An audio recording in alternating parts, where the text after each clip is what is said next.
Assalamualaikum warahmatullahi wabarakatuh. Terpengaruh film, saudara. Jadi jangan shalom terus kan ya. Boleh juga itu kan kalau kita jadi orang Kristen di Arab, ya kita kan ngomongnya begitu toh ya. Assalamualaikum saudara, dalam bahasa Ibraninya apa? Shalom aleichem kan? Ya. Lalu warahmatullahi wabarakatuh, kira-kira rahmat dan berkat Tuhan atas kamu, begitu loh ya. Bagus nggak? Bagus toh ya. Maka salam itu juga boleh dipakai kok di sini ya, nggak apa-apa, jangan dikira itu milik di sana aja. Kita kalau di Arab pasti ngomongnya begitu ya, nggak shalom dipotong kamu orang Israel gitu kan. Oke saudara, saya spiritual formation for youth, saudara. Ya, barangkali kalau kita berbicara formasi spiritual, saya tadi berbicara dengan Pak Buker. Saya rasa ada satu hal yang kita kehilangan, ya, yaitu kita bicara dari tadi formasi spiritual melalui formasi spiritual. What is spiritual? What is spirituality? Saya bilang, iya benar juga ya. Apa itu spiritual? Apa itu spirituality? Ya. Barangkali kita take for granted, kita mengerti itu apa yang namanya formasi spiritual. Tapi apa yang namanya spiritual itu sendiri, saudara, saya sendiri waktu saya membuat disertasi demin saya mengumpulkan kira-kira 30 definisi mengenai spiritualitas. Ya, apa itu spiritualitas? Saya bisa kumpulkan 30 definisi. Itu pun karena saya malas, mestinya 100 lebih sih, begitu kan? Tapi pembimbing tentu akan rasa gila, ini sengaja cuma cari tinggal kutip-kutip definisi, begitu kan? Ya. Nah, jadi saudara, ternyata itu sesuatu hal yang betul-betul penting sekali ya. Saya disadarkan, terima kasih loh Pak Buker. Tadi bertanya demikian, jadi saya tambahin sekarang. Buat saya ya, terserah buat saudara kan suka-suka saudara kan. Sekarang kan saya ngomong jadi punya saya dong. Nanti kalau sudah ngomong punya saudara, begitu ya.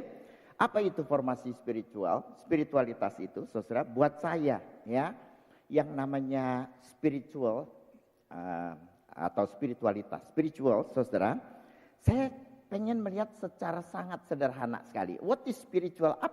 Yang bagaimana itu yang spiritual? Ya, menurut saya yang spiritual itu adalah, saudara, itu juga jawaban saya kepada Pak Buker tadi, yaitu bahwa kita itu berjalan bersama-sama dengan Tuhan setiap hari. Sederhana ya. Apa itu spiritualitas? Spirituality itu sebenarnya adalah suatu kesadaran bahwa kita itu sebenarnya hidup bersama-sama dengan Tuhan di dalam keseharian kita. Nah saudara, soalnya di dalam kehidupan kita sebenarnya berapa menit kita ingat Tuhan? Jangan-jangan berapa menitnya paling pada waktu saat teduh. Waktu saat teduh itu juga sebenarnya sambil mikir pekerjaan, ya. Waktu kita berdoa itu menurut saya kalau orang Injili itu kalau doa itu sebenarnya seperti send email cuman ya. Tuhan, bla bla bla bla bla bla. Bahkan sebenarnya begini saudara doanya mereka. Tuhan, tunggu sebentar ya, saya copy paste yang kemarin. Ya ini gitu, terus taruh gitu kan. Nah, terus send gitu kan. Kamu kalau malam kalau doa kan kira-kira persis sama kan? Kalau ibu-ibu doa Tuhan buat suami, Tuhan buat anak dalam nama Yesus, amin. Besok sama juga, Tuhan buat suami, terus buat anak dalam nama Yesus, amin. Terus begitu. Maka kalau kamu bayangin Tuhan, setiap kali mulai kamu lipat tangan tutup mata, Tuhan juga tutup kuping. Begitu kan? Ya, karena dia tahu pasti itu lagi tuh, pasti itu lagi. Begitu kan? Ya. Nah, saudara, pertama-tama kita harus melihat saudara-saudara pelayanan anak muda ini, saudara, harus kita melihat di dalam konteks, begitu ya. Pelayanan kaum muda itu kita harus perhatikan di dalam konteks zaman kita, ya. Saudara lihat, ini adalah 2 buah gedung. Sebuah pengakuan dulu, saudara. Saya sebenarnya tidak bisa bikin PowerPoint, tapi saya lihat kemarin semua tidak ada yang tidak pakai PowerPoint. Saya pikir saya nanti kampung sendiri, begitu kan? Ya. Jadi malam itu saya menculik satu anak ini, saudara, suruh bikinin buat saya. Sebelum selesai tidak boleh tidur, begitu kan? Ya, dan jadinya seperti ini. Kalau jelek dia yang bikin tuh ya, bukan saya loh. Saya bikin mungkin lebih bagus, mungkin itu juga ya. Saudara, apa konteks kita saat ini? Nah, saudara, dia cari dua buah gedung. Saudara, yang kiri itu gedung apa? Sungguh mati saya juga nggak tahu gedung apa ya. Tapi maksudnya begini, saudara. Gedung yang di sebelah kiri itu adalah arsitektur modern. Ya, saudara lihat kan, modern. Yang sebelah kanan itu apa? Itu bukan gedung mau rubuh loh saudara. Ya, itu memang dibuat seperti demikian. Itulah arsitektur post modern, pasca modern. Ya, yang ciri-cirinya apa? Yang kiri berstruktur rapi, kiri kanan. Ya, maka post modern bilang, kenapa mesti begini? Emang begini nggak boleh? Kenapa mesti lurus-lurus? Bikin toh yang miring-miring lebih bagus kan? Emang yang lurus lebih bagus dari yang miring? Kenapa lurus lebih bagus daripada miring? Nah begitu ya. Jadi kita nggak bikin PowerPoint juga nggak apa-apa saudara. Ya, emang kenapa? Emang lebih bagus pakai PowerPoint? Gitu kan? Ya. Nah saudara, jadi kita itu perpindahan dari era modern ke pasca modern. Sebenarnya saudara, kalau kita lihat begini saudara, ya, sebenarnya tidak boleh sebut apa-apa ya. Ini saudara, saya pernah mengalami renungan harian itu masih stensilan. Saya masih alami itu renungan harian pakai stensilan. Saya baca, bagus juga ya, begitu kan. Tapi sebelum itu, zaman saya itu saudara, ada buku satedu yang lain, bagus sekali, tidak boleh disebutkan namanya ya. Nah saudara, setelah itu, tapi belakangan kami berjalan, renungan harian ini lama-lama bisa dicetak dan bisa di offset, begitu kan? Sedangkan yang lain, saudara, di dalam bentuk apa? Di dalam bentuk kertas koran. Untung saudara dia masih kertas koran. Siapa tahu kertas bungkus kacang besok-besok, betul kan? Ya.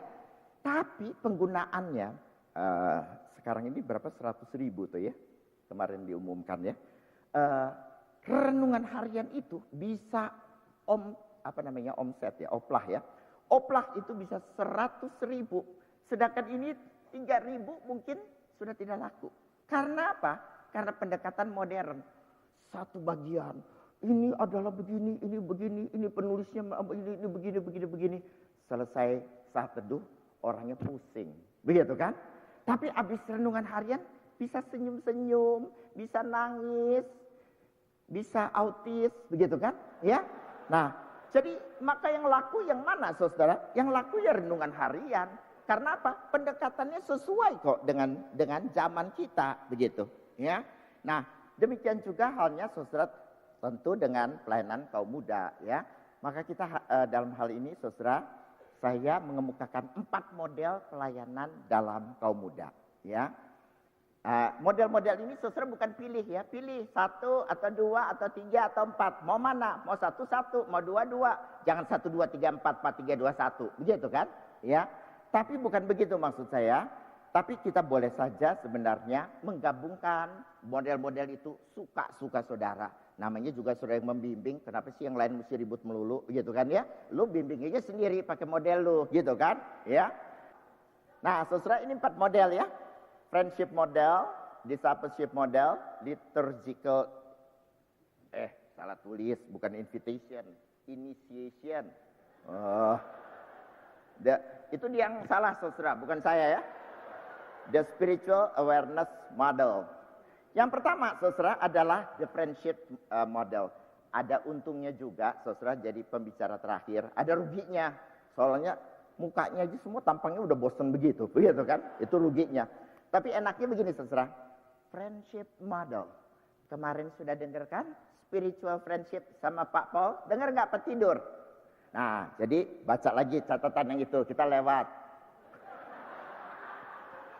Ya, itu enaknya saudara. Ya.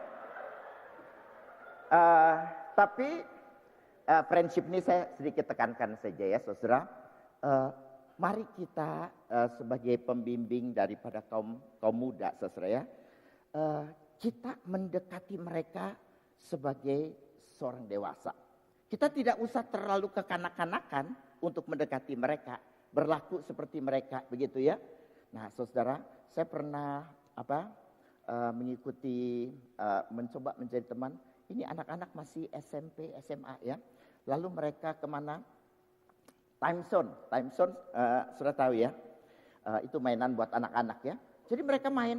Saya bilang, aduh, saya kalau kelihatan jemaat lagi main basket begitu loh, sama anak-anak gitu ya. Mereka masuk, saya nggak masuk begitu kan ya. Aduh, saya pikir bagaimana itu kan ya. Tapi dalam usaha mendekati mereka, just to be their friend gitu kan ya. Menjadi teman mereka aja begitu kan ya. Dalam rangka mendekati kehidupan mereka, dalam rangka menjadi mentor mereka, di dalam rangka menjadi guiding mereka begitu kan ya. Jangan panjang-panjang kan kemarin udah ya. Nah, saudara, the discipleship model, saudara, ini sebenarnya agak mirip dengan friendship, tapi dari discipleship ini saya pengen lebih suka melihat di dalam pola Tuhan Yesus membina murid-muridnya ya. Saya lakukan discipleship, kalau menurut saya paling baik adalah kita lakukan di dalam bentuk kelompok kecil ya. Jadi discipleship model ini sebenarnya kita lakukan pendekatan di dalam bentuk kelompok kecil aja ya. Yang berikut ini saudara adalah the liturgical initiation ya, bukan invitation. The liturgical initiation model, kemarin sudah dengar Pak Jimmy bukan? Nah, sudah lewat. Nah, ya, saya mempunyai keyakinan, saudara, bahwa melalui sebuah kebaktian ya, melalui sebuah kebaktian yang baik, saya percaya itu, saudara, kita itu bisa mendekat kepada Tuhan. Itu merupakan keyakinan kami juga, ya. Jadi saya tuh sendiri, saudara, kami di SMC ya. Kami misalnya melayani beberapa gereja yang datang membuat pembinaan ya. Nah saudara, di dalam pembinaan itu kami awali misalnya kita tidak bikin acara satu, ini dua, sesi satu, sesi dua, sesi tiga, sesi empat, enggak. Kami begitu mereka datang kami kasih menu ya. Kami tuliskan coming to the presence of God. Cuma kebaktian ya, nyanyi, doa. Tapi ada satu teman saya saudara, staf di SMC juga, saya rasa Tuhan memberikan talenta yang sangat baik sekali ya, sehingga setengah jam saudara dia sudah bisa membuat orang yang datang itu nangis-nangis begitu. Jadi saya sama dia, kebetulan dia namanya Hendra juga ya, dia bikin orang nangis, saya bikin ketawa, dia bikin nangis, saya bikin ketawa begitu loh ya. Jadi orang setelah selesai pembinaan kami bingung, jadi kami mesti nangis apa ketawa sih, hanya begitu ya. Tapi sangat baik sekali begitu kan. Maka jadi saya percaya ya, liturgical initiation itu adalah satu hal yang baik juga untuk formasi spiritual ya. Nah saudara, tapi yang saya ingin sebenarnya lebih tekankan, saya rasa model friendship saya rasa saudara biasa, model discipleship semua udah biasa, liturgical barangkali agak luar biasa sedikit ya. Tetapi saya ingin menekankan saudara di dalam the spiritual awareness model, karena ini sebenarnya baru didapatkan melalui kesadaran postmodern. Ya, dulu yang namanya modern itu sudah tahu kan sangat mementingkan rasio, sehingga pada waktu kemudian kita itu sangat mementingkan rasio itu, saudara, maka hal-hal yang bersifat transenden, ya, hal-hal yang bersifat transenden itu ditolak oleh modern. Nah, tetapi sekarang setelah kita masuk ke dalam postmodern, saudara, maka sekarang kita melihat bahwa justru hal-hal yang bersifat transenden itu justru menjadi sebuah hal yang mengedepan, yang justru diperlukan, begitu. Justru yang menjadi sesuatu yang kita perlu dengarkan atau kita lakukan di dalam pembinaan kita. Nah, saudara, justru hal-hal itulah yang sebenarnya harusnya kita lakukan, ya. Nah, saudara, tapi sayangnya saudara-saudara, kita tidak melihat hal ini di gereja atau di dalam tempat pelayanan kita ya. Sederhana begini saudara ya. Saya pernah dengan seluruh teman-teman di kantor, kami cuma bertujuh, jadi kami pergi pada waktu itu khusus cuma untuk berdoa begitu. Kita ngajarin gereja-gereja untuk berdoa. Masa kita sendiri juga nggak berdoa, begitu kan? Jadi kami pergi, kantor tutup. Mula-mula pada waktu itu istri siapa begitu yang bisa itu di hire, saudara tetap buka kantor, takut ada orang datang, ya. Tapi yang kali yang kedua, udah tutup aja pokoknya, ya. Kami tutup, kami pergi 2 hari, saudara, hanya untuk berdoa. Terus karena tentu tidak ada budget, saudara, kami tempatnya pinjem, ya, pinjem. Jadi saudara kalau ada yang mau minjamkan tempat, harap daftar ke saya ya. Besok nggak ada, hari ini daftarkan tempat saudara kalau mau dipakai, ya. Dengan free maksudnya ya, jangan suruh bayar. Nah saudara, kami datang sana. Tetapi yang punya rumah mungkin takut kamu bawa kursinya atau mejanya, begitu kan? Ya, maka dia temenin kita. Saya pikir buat apa sih temenin gitu ya? Kita mau sendiri aja gitu. Dia temenin, saudara. Mungkin takut ada lampu hilang, begitu kali ya. Nah saudara, setelah kemudian, tapi kami berdoa sendiri-sendiri. Kami doa silent prayer, misalnya kan, kami jalan, kami sambil melihat alam yang indah, saudara, kami berdoa, begitu kan. Nah dia mau ikut berdoa, ya saya mesti jelasin dia dulu dong, ya. Oke. Itu teman-teman berdoa kira-kira 1 jam atau 1,5 jam, ya. Ini saya jelasin dulu. Itu Pak maksudnya begini, ini begini. Ada yang mau tanya enggak? Enggak. Ngerti. Ya, silahkan dah doa. Dia cuma doa diam-diam 1/2 jam gitu kan. Ya, jangan ngobrol ya, jangan ngobrol. Doa sendiri sama Tuhan aja, begitu kan? Sudah. Lalu, saudara, ini memang orang sudah tua juga, enggak ada kerjaan. Itulah sebabnya dia tungguin kita, begitu kan? Ya. Lalu kemudian saudara, saya tanya, gimana tadi doanya? Oh iya, saya mungkin sudah tua ya. Saya tadi begitu doa, diam, saya sangat terlelap. Katanya begitu kan? Saya pikir dalam hati, nih yang bau neraka kayak begini nih, begitu kan? Orang doa dia tidur, ya gitu kan? Tapi itu asli murid Tuhan kan? Kan biasanya murid-murid itu selalu kalau Yesus berdoa dia tidur. Ya kalau Tuhan tidur, mereka berdoa, betul nggak? Itu murid-murid selalu tidak klop itu kan? Nah, saudara, jadi lalu kemudian dia tidur. Nah, dia cerita saudara kepada anaknya. Saya ketemu anaknya, ya. Lalu kemudian saudara anaknya datang saya, Pak, waktu itu doa ya sama Papa ya? Iya. Si Papa ketiduran. Saya pikir di hati, iya emang. Nggak tahu nih lu anaknya bau neraka juga nggak, gitu kan?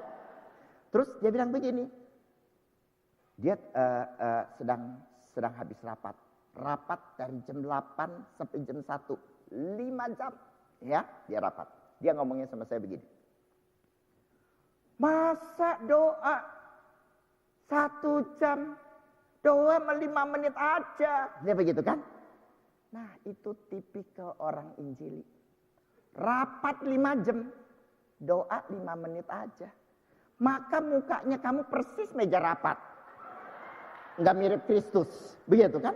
Doa 5 menit, rapat 5 jam, itu persis kan kita lakukan. Nah, hal-hal seperti gitu, saudara, yang sederhana. Ya, tadi Pak Buker bilang itu sangat mendasar, betul, sangat mendasar. Prayer is the very basic of Christian life. Kok bisa kita nggak suka? Spend just 5 minutes. Tapi kita bisa spend 5 hours for meeting. Kita tuh Kristen apa sih sebenarnya kan? Spirituality cuma apa? Mendorong orang supaya kita tuh dekat sama Tuhan kok. Begitu. Ya, saya kutipkan. Kalau nggak kutip kan kayaknya kurang keren kan? Dari saya sendiri gitu kan? Maka saya kutiplah supaya agak keren dikit. Ya. Nah, saudara, apa sih waktunya bersama dengan Tuhan? Saya ambil dari bukunya Yaconelli, saudara. Contemplative Youth Ministry. Ya. It means, apa itu bersama dengan Tuhan? It means being open, terbuka, and available to others. Terbuka dan selalu tersedia untuk orang lain. With as much of ourselves, seperti kita juga available kepada diri kita sendiri, ya, as possible. As unguarded as possible. Dengan tidak menjaga diri, tidak usah menjaga diri, membuka diri. To be present is to be awake to the mystery of God within each moment. Ada waktu di mana Tuhan bisa berbicara kepada kita yang kita tidak pernah expecting, yang kita tidak pernah berikan waktunya di dalam kehidupan kita. Karena saya sibuk, saya mau rapat, Tuhan nanti belakangan saya lagi nggak sempat ketemu, oke? Tuhan tunggu aja sana ruang tamu, oke? Nanti kalau saya sempat saya ketemuin, begitu kan? Ya, it means relating to youth in the way Jesus related to people with authenticity and transparency. Kita mesti belajar seperti Tuhan Yesus yang selalu terbuka, ya, yang selalu available kepada kita.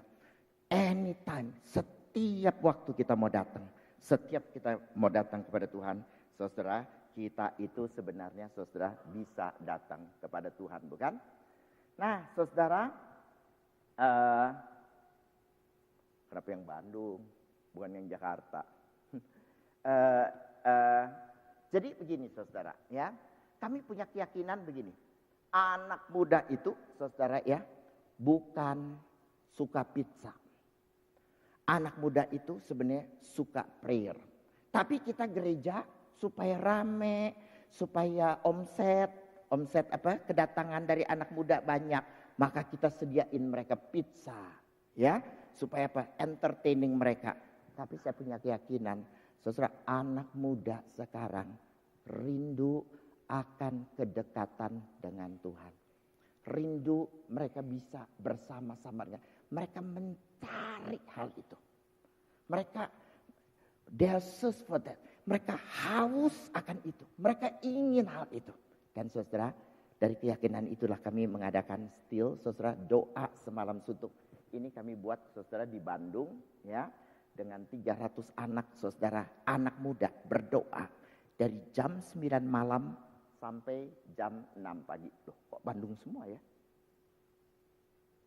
Cuma satu ini, saudara, Jakarta punya ini, ya. Jakarta punya ini, saudara, 850 anak muda. Kami tidak bilang ada pembicara keren, enggak.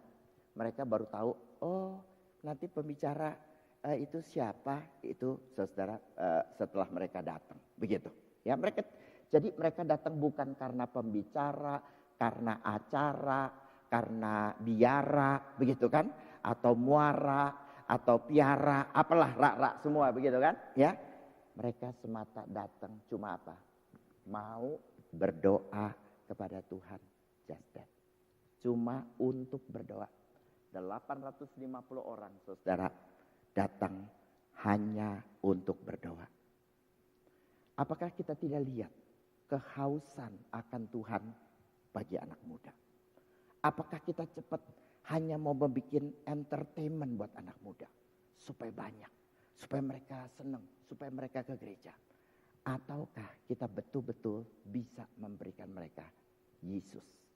Sebab satu-satunya yang mereka perlu bukan entertaining, bukan pengetahuan, bukan sekedar doktrin about Jesus. Mereka perlu apa? Mereka perlu Yesus. Mereka perlu Yesus. Maukah kita pembimbing-pembimbing remaja membawa anak-anak itu bukan dengan memberikan bermacam-macam entertainment kepada mereka, tapi bawa mereka kepada Yesus. Itulah formasi spiritual bagi anak muda.